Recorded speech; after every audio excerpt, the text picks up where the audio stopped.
अस्सलाम वालेकुम and a very warm welcome. आप देख रहे हैं आज पाकिस्तान। मैं हूं सिद्रा इकबाल। हमेशा की तरह आपका मेरा साथ आज सुबह 11 बजे तक। हफ्ते का पहला दिन और यकीनन अफरा तफरी से भरा हुआ दिन, बिकॉज स्कूल्स जी वापस री ओपन हो गए हैं। इसके अलावा ऑफिसेज जाने वाले अफराद को भी सुबह जल्दी होती है, और ख़ास तौर पे जो खातून खाना है, जो ख़वातीन इस वक्त किचन में हैं, बाहर आ रही हैं, मेकिंग श्योर कि ज़िंदगी रवा दवा है उनके घर में, और हर कोई अपने अपने टाइम पे वहाँ पहुँचे जहाँ उसने पहुँचना है, उनके लिए तो टेंशन कुछ ज़्यादा होती है।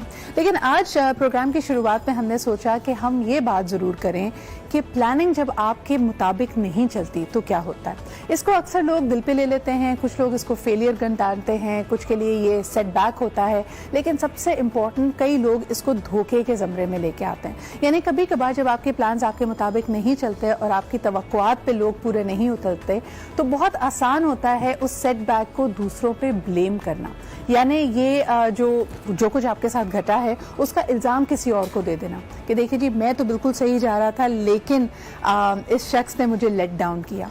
आप किस तरह इस तरह की लेटिंग डाउन से बाउंस बैक करते हैं, और ये किसी भी करीबी रिश्ते में हो सकता है। अगर आप प्रोफेशनली काम कर रहे हैं, कभी कभार आपको लगता है कि जी टीम जब अच्छा परफॉर्म नहीं करती और आपके जहन को रीजंस ढूंढने होते हैं। हमने कई दफ़ा इस प्रोग्राम में इस्टेब्लिश किया, जब हमारे साथ माहिर नफ्सियात मौजूद होते हैं, कि इंसान बफितरत बड़ा कमज़ोर सा है, बुज़दिल है, और अपनी जिम्मेदारी चीज़ों से कबूल नहीं करता। तो जब भी कोई अपसेटिंग चीज़ होती है, कोई फेलियर होता है, तो हम कहीं ना कहीं किसी ना किसी को ढूंढ रहे होते हैं जिसके सर पे ये इल्ज़ाम थोप सके।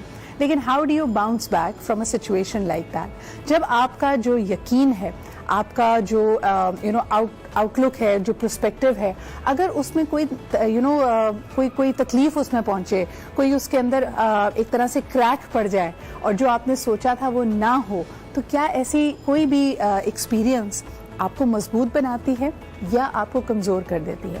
क्या आपको ये बिटर बना देती है? क्या आप में एक तलखी, एक खफगी आ जाती है? क्या आप दुनिया से नाराज़ हो जाते हैं, एंग्री यंग मैन या एंग्री यंग वुमन बन जाते हैं? या फिर आप इस एक्सपीरियंस को यूज़ करते हैं और आइंदा ऐसी गलतियों को दोहराने की कोशिश नहीं करते? हो सकता है आपका यकीन इस तरह से टूटा हो कि अब आपके लिए मुश्किल हो दूसरों पर यकीन करना। आज हमारा जो बिग टॉपिक होगा वो यही होगा कि किसी भी रिश्ते में अगर आपकी तवक्को के मुताबिक चीज़ें नहीं होती और आपको लगता है कि आपके साथ धोखा हुआ है, तो फिर आप इस धोखे से कैसे बाउंस बैक करते हैं?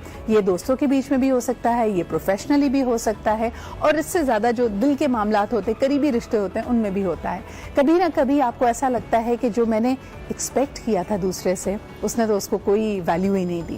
खैर जी, आते हैं आज की लेटेस्ट हैपनिंग्स की तरफ। कल जिस तरह के हमने देखा कि कराची में लक्स स्टाइल अवार्ड्स हमेशा की तरह जो सालाना तकरीब होती है उसका इनेकाद हुआ, एंड इनेकाद तब भारी भरकम लगता है when it comes to show business, but everybody and anybody was there.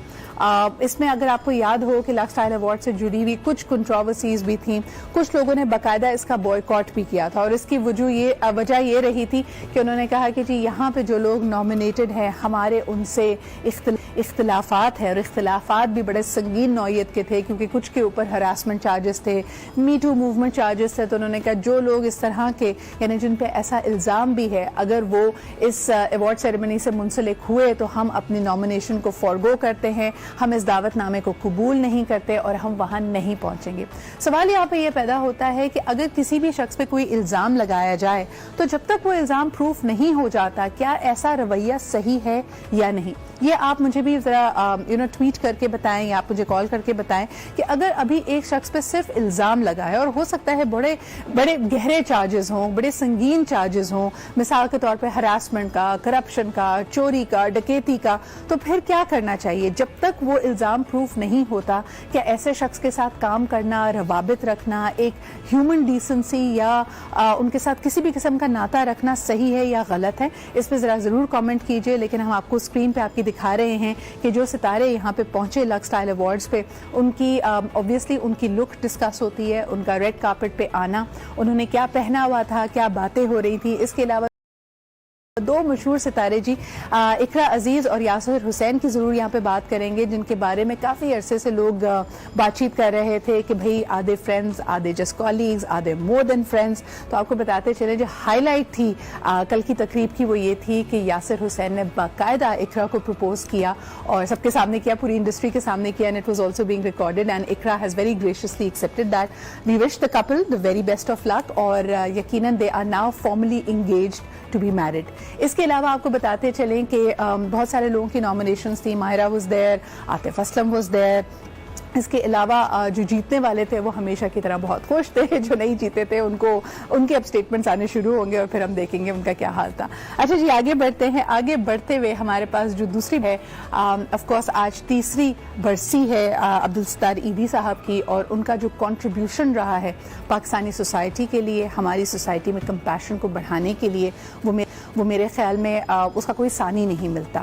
پوری دنیا میں ان کی جو خدمات ہیں انسانیت کے لیے اس کو مانا جاتا ہے. مجھے اچھی طرح یاد ہے کہ ان کے بنائے ہوئے کئی ادارے اور انیشیٹوز کو جو کہ انٹائرلی والنٹری تھے، لوگ شروع میں تنقید کا نشانہ بناتے تھے. لوگوں نے کہا کہ جی ایک طرح سے معاشرے کی جو بہت ساری تلخ حقیقتیں ہیں اس کو کس طرح ایبزارب کیا جائے، اس کو یعنی ایک طرح سے وہ راستہ دے رہے ہیں.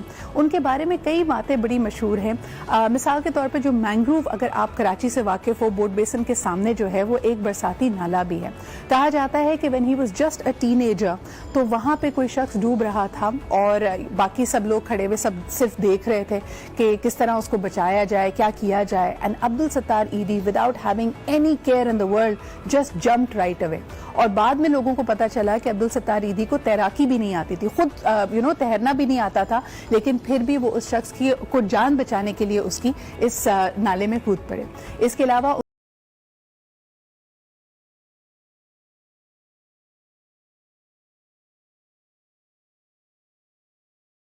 ولیمے کی تقریب سے پہلے ونس اگین ان کے پاس ایک اسی طرح کی سچویشن آئی جہاں پہ کوئی میرے خیال میں ان آئیڈینٹیفائڈ ایک ان کو لاوارث لاش کا پتہ چلا کہ اس کی تدفین ہونی ہے، اور انہوں نے باقاعدہ خود اس مردے کو نہلایا، اس کی تدفین میں پارٹیسپیٹ کیا. بہت سارے ایسے انیشیٹوز جن کے بارے میں ہماری سوسائٹی میں کوئی مثال نہیں ملتی تھی. مثال کے طور پہ فیمیل اگر بچہ ہو یا بچی ہو تو اکثر لوگ اپنے بالکل نیو بورن بیبی کو مار دیتے ہیں، یہ سوچتے ہوئے کہ شاید ہم اس کی پرورش نہیں کر پائیں گے. تو سب سے پہلے عبدالستار ایدھی نے ایدھی سینٹرز پہ ایک جھولے کی انیشیٹو لیا، اور یہ جھولا اس لیے تھا کہ اگر آپ بچے کو پال نہیں سکتے تو بجائے اس کے کہ اس کو قتل کیا جائے، انہوں نے کہا آپ اس جھولے میں اس بچے کو چھوڑ جائیے and we'll take care of it. اس کے علاوہ آرفنیجز، اینیمل شیلٹرز، مردہ خانے، اس کے علاوہ اولڈ ایج ہومز، ایسی تمام سہولتوں پہ ہی ایکسپینڈ کرتے رہے. اس کے علاوہ والنٹری لیول پہ ہم دیکھتے ہیں کہ ایمبولینسز کا ایک سلسلہ جو کہ پوری دنیا میں سب سے بڑی والنٹری ایمبولینس سروس ہے، اس کا بھی صحرا عبدالستار ایدھی کے سر جاتا ہے. ان کے حوالے سے ہم نے ایک چھوٹی سی رپورٹ بھی تیار کی ہے، آئیے ہم آپ